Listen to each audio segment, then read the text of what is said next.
28 के महापर्व की तैयारी आखिरकार सरकार के द्वारा कैसा किया जा रहा है, रेखा गुप्ता के द्वारा कैसे किया जा रहा है, ये वादे कितने ज़मीनी स्तर पर सही थे कि यमुना को स्वच्छ किया जाएगा, कितना किया गया है। आप देखें हमारे पीछे मशीनें लगी हुई हैं और जेसीबी की है, और ये पीछे देखिए इन घाटों को किस तरीके से सजाया जा रहा है। और यहाँ पर जिससे जब पानी अभी छोड़ा जाएगा तो वो पानी आगे आए तो फिल्टर होके आए, फिल्ट्रेशन के साथ आए, इसलिए ये पूरी व्यवस्था की गई है। पॉन्ड टाइप का यहाँ पर बनाया गया है। और आप देखिए लगातार अभी हम वसुदेव घाट पर मौजूद हैं और यहाँ पर कैसे इसको सजाया जा रहा है, किस तरीके से इसको तैयार किया जा रहा है, क्योंकि 28 तारीख को आप देखेंगे छठ पूजा है और यहाँ पर लगातार काम चल रहा है। लोग अपने कामों में मग्न हैं, दूर दूर से लोग आए हैं, वर्कर्स आए हैं, लोग मजदूर आए हैं जो इस पूरे काम को कर रहे हैं। और यहाँ पर सारी व्यवस्था कहीं ना कहीं चल रही है। देखिए लाइटिंग वाइटिंग की पूरी सारी चीज़ों की तैयारियां हो रही हैं, घंटे लग रहे हैं बड़े बड़े।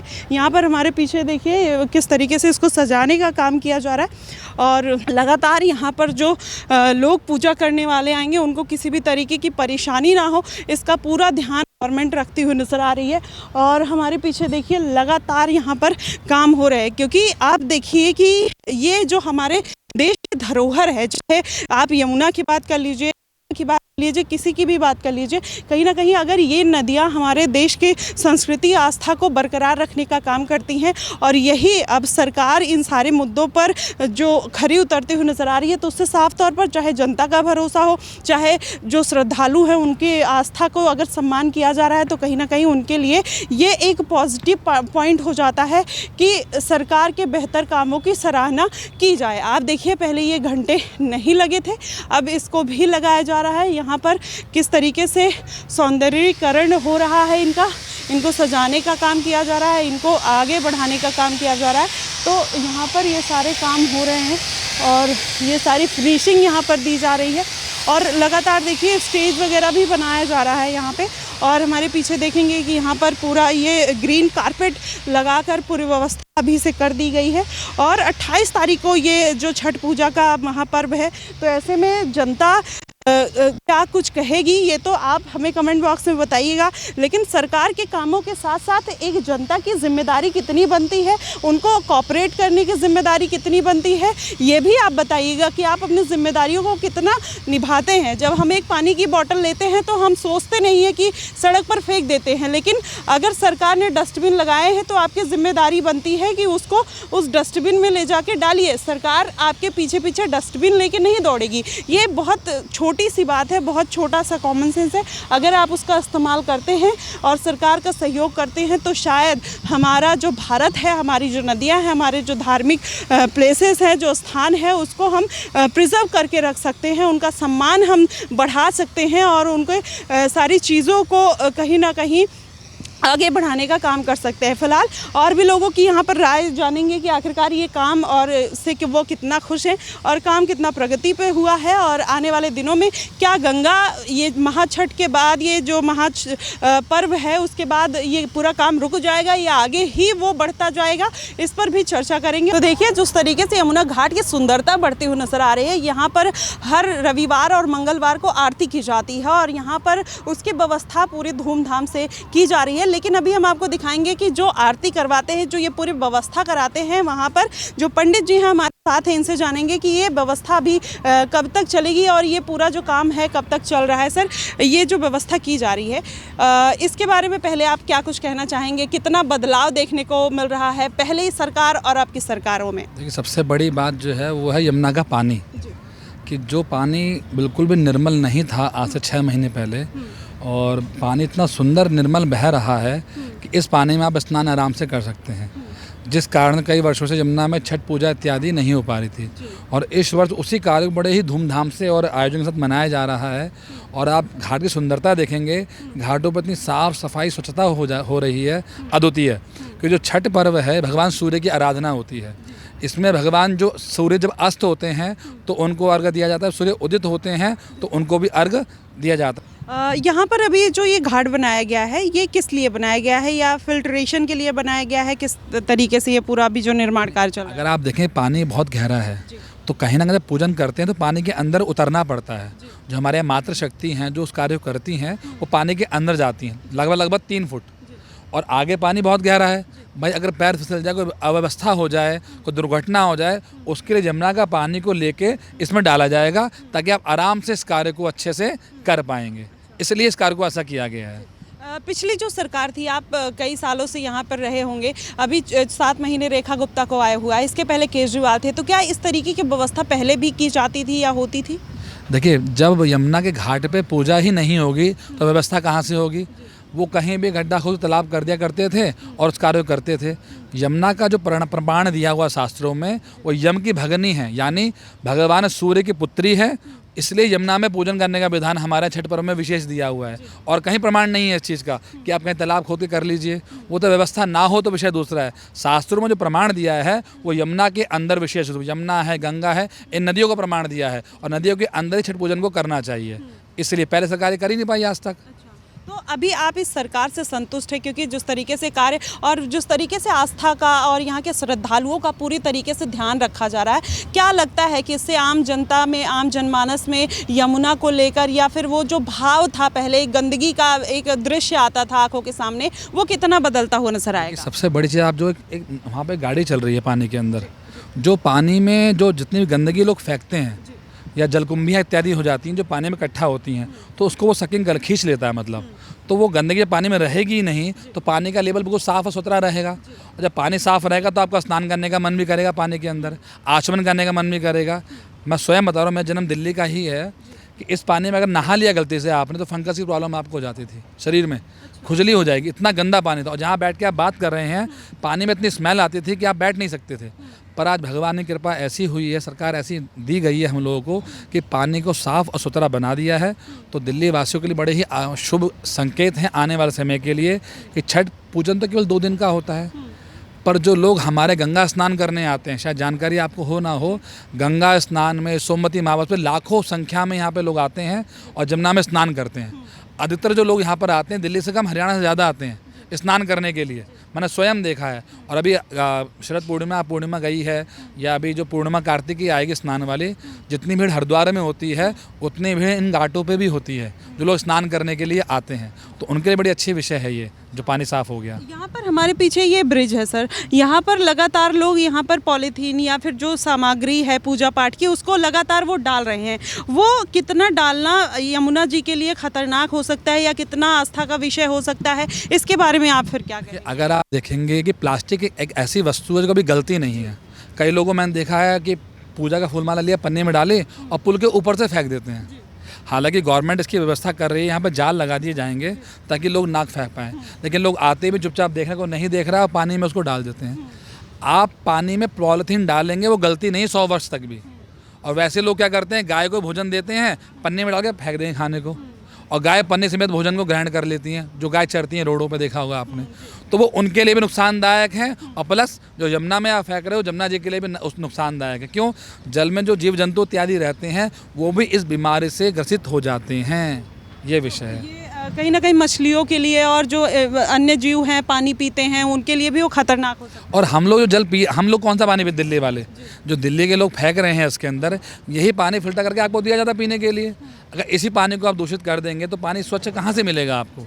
समस्या तो ये भी है। तो कहीं ना कहीं जो प्रदूषण कर रहे हैं हम लोग यमुना में, चाहे वो वाहनों के माध्यम से, धुएँ के माध्यम से, वो कहीं ना कहीं हम लोगों के लिए नुकसानदायक बनता जा रहा है।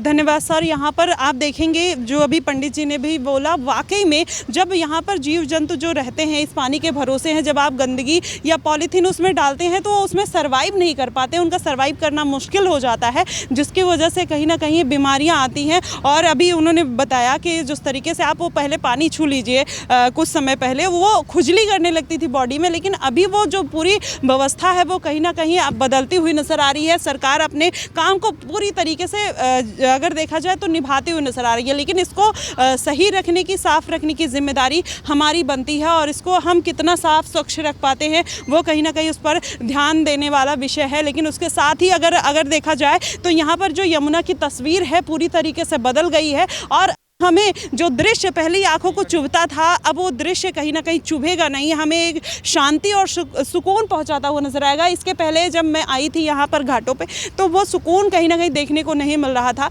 लेकिन अब जो है आंखों को भी शांति देखने को मिल रही है। दूर दूर तक मैं देख रही हूँ तो कहीं भी कोई भी झाग देखने को नहीं मिल रहा है। अब अगर सरकार इस स्तर पर काम कर रही है तो आने वाले दिनों में हो सकता है कि इसकी व्यवस्था को, उसके चीज़ों को और सुचारू रूप से बेहतर किया जाए, क्योंकि अभी 6-7 महीने के हिसाब से जो काम दिख रहा है उससे तो साफ तौर पर कहा जा सकता है कि ये सरकार जो यमुना को साफ़ करने का वादा किया था शायद उसको पूरा करे। लेकिन अगर छठ के बाद ये सारी चीज़ें कंटिन्यूटी में रहती है तो हम भी इस चीज़ को दिखाएंगे आपको कि आखिरकार ये केवल छठ के लिए हो रहा है या फिर ये कंटिन्यूटी बनी रहेगी। क्योंकि इसके पहले जब केजरीवाल की सरकार थी तब हमने देखा था कि वहाँ पर छोटे छोटे पॉन्ड बना दिए जाते थे और यमुना के ऊपर कोई काम नहीं होता था, बस पॉन्ड बनाकर लोगों की आस्था का बस ऐसा कह लीजिए कि बस सम्मान देने की कोशिश की जा रही थी, एक गुजारा किया जा रहा था। लेकिन अब वो पूरी तस्वीर कहीं ना कहीं यमुना की बदल गई है और जिस तरीके से व्यवस्था की गई है उससे जनता संतुष्ट नज़र आएगी या नहीं आएगी ये तो आने वाले दिनों में पता चलेगा। फिलहाल अभी इस पूरी व्यवस्था को देखकर एक बार ये पूरा आप दिखा दीजिए दृश्य, इस पूरी व्यवस्था को देखकर आप क्या कुछ कहना चाहेंगे, आप क्या कुछ सोचते हैं कि ये सारी चीज़ें अब आने वाले दिनों में भी आगे बढ़ेंगी या नहीं बढ़ेंगी, आप हमें कमेंट बॉक्स में ज़रूर बताइएगा।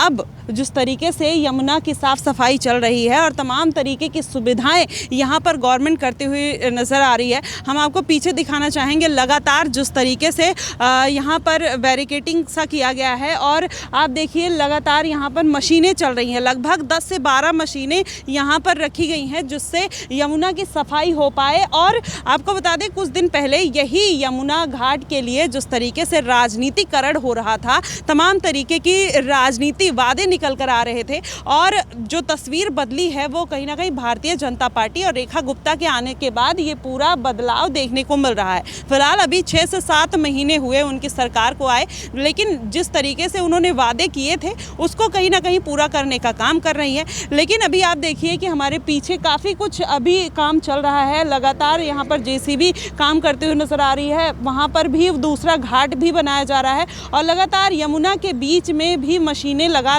कर यहाँ पर सफाई की जा रही है। लेकिन यहाँ पर जो यमुना की सफाई जो हो रही है लगातार आप देखेंगे मेरे पीछे एक ब्रिज है, यहाँ पर ब्रिज से लोग अभी भी कचरा डाल रहे हैं, उनको भी कहीं ना कहीं अपने सिविक सेंस पर ध्यान देना चाहिए। सरकार तो अपने नियम कानून और अपने वादे के हिसाब से कहीं ना कहीं काम कर रही है, लेकिन जनता को भी इस बात का ध्यान रखना पड़ेगा कि यमुना स्वच्छ करने की जिम्मेदारी सरकार की ही नहीं बल्कि आम जनता की भी है। अगर आम जनता इन सारी चीज़ों को अपने सिविक सेंस को उसको सुधार नहीं लाती है तो कहीं ना कहीं यमुना का जो स्वच्छ होने का एक सपना है वो धूमिल पड़ता हुआ नजर आएगा। लेकिन सरकार जितना कर पा रही है शायद वो काम पहले नहीं कभी देखने को मिला, लेकिन अब देखने को मिल रहा है। जो वादे थे वो पूरे किए जा रहे हैं। हमारे पीछे देखिए लगातार मशीनें हैं वहाँ पर किस तरीके से अभी अपना पूरा कर्तव्य कह लीजिए निभाते नजर आ रहे हैं।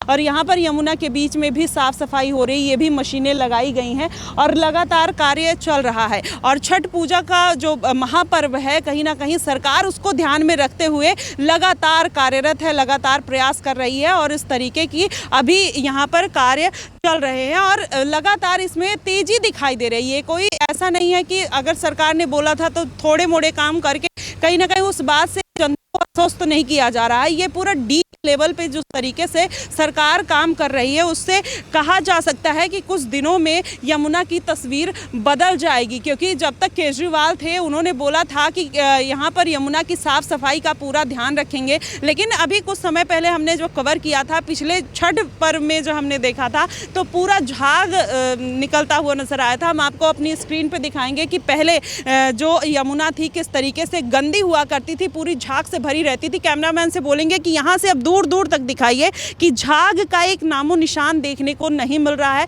किसी भी तरीके का कोई झाग नहीं है, किसी भी तरीके की कोई गंदगी नहीं है। तो अब ये स्वच्छता का जो आलम है कहीं ना कहीं ये दिखाई होता हुआ नजर आ रहा है और यहाँ पर लगातार कार्य किए जा रहे हैं, लगातार कार्य प्रगति पर है। अभी छठ पूजा का जो महापर्व है वो 28 तारीख को है, उससे पहले ही पूरे चाक चौबंद व्यवस्था की गई है। अब यहाँ पर कलर हो रहा है और लगातार घाटों को सजाया जा रहा है, जिससे श्रद्धालु जो हैं वो भक्तजन जो हैं उनको किसी भी तरीके का असुविधा ना हो। पहले जब हम गंगा यमुना इन सब की तस्वीर देखते थे तो अलग एक इमेज, लेकिन जब से स्वच्छ भारत भारतीय जनता पार्टी ने या बीजेपी की सरकार आई तब से साफ सफाई पे कहीं ना कहीं जोर देने का तो काम किया है। तो शायद ये हम ज़मीनी स्तर पर इसलिए दिखा रहे हैं, चाहे केजरीवाल थे तब भी हमने कवरेज की, तब भी हमने दिखाया कि किस तरीके का आलम और किस तरीके की गंदगी और किस तरीके की साफ सफाई थी। अभी दूसरी सरकार आई है, मौजूदा सरकार आई है 28 साल बाद, हम वो भी दिखाने का काम कर रहे हैं, क्योंकि इससे आप लोग कंपेयर कर सकते हैं कि बेहतर कार्य कौन कर रहा है, केजरीवाल या फिर रेखा गुप्ता। फिलहाल अभी जो यमुना का जो आलम है आपने देखा और हम आपको बीच धारा में आकर ये पूरा दिखा रहे हैं ये वोट के जरिए कि यहाँ पर क्या क्या भी चीज़ें हैं। दूर दूर तक आप देखेंगे झाग का नामो निशान नहीं है। तो इससे साफ तौर पर जाहिर हो जाता है कि सरकार अपने किए गए वादों पर कहीं ना कहीं खरी उतरते हुए नजर आ रही है। हालांकि अभी ये नहीं कह सकते कि पूरी तरीके से एकदम पूरा क्रिस्टल एंड क्लियर पानी हो गया है, लेकिन हाँ जितने वादे थे 7 महीने के हिसाब से बहुत अच्छी तरीके से काम किया गया है। आप ये देखिए यहाँ पर कलर किया जा रहा है, ये जो पूरा पहले आप देखें किस तरीके की गंदगी देखने को मिलती थी, पूरा आप ब्लैक देखेंगे, लेकिन अभी जिस तरीके से ये पूरी व्यवस्था की जा रही है तो भक्तों को, जनता को ध्यान में रख के, वादों को ध्यान में रख के कहीं ना कहीं सरकार ये काम कर रही है। फिलहाल अभी जो व्यवस्था है हमने आपको दिखाई और यहाँ पर देखिए हमारे ऊपर किस तरीके से कूड़ा डाल रहे हैं। आप ये देखिए एक पॉली अगर पानी में गिरती है तो कम से कम 100 साल तक वो डिकम्पोज नहीं हो पाती और लोग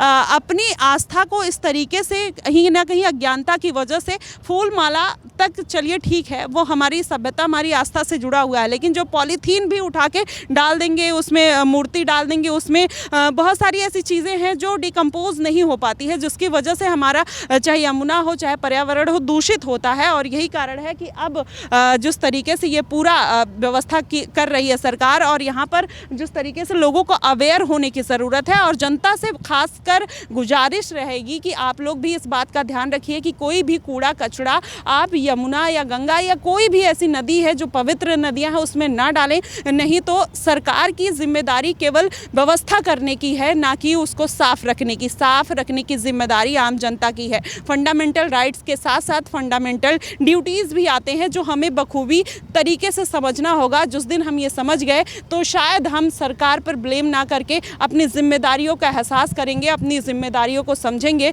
और उसका निर्वहन करते हुए नजर आएंगे।